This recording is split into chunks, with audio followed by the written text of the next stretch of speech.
انسان حيصدمكم ان شاء الله، وفي هيك اعمال جاي، في اشياء كتير لمصر، وممكن ان شاء الله يكون في حفلات، في ممكن يكون بالمملكة العربية السعودية قريبا. يعني في كتير اشياء الحمد لله عم ناخدها.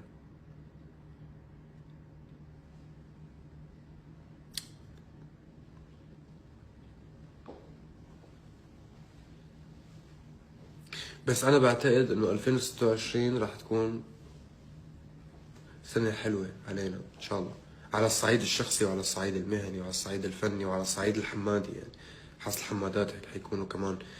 بتعرفوا كم سنة صار؟ شفت واحد منزل ريل على الانستغرام، بتعرف شو عم بيقول؟ قال اخر مرة غنيت شيل تبعي كان عمره 19 سنة هو، وهلا عم بيغنيها عمره 23 سنة. يعني في جيل كبر معي هو عم يسمع بلا ما يحس.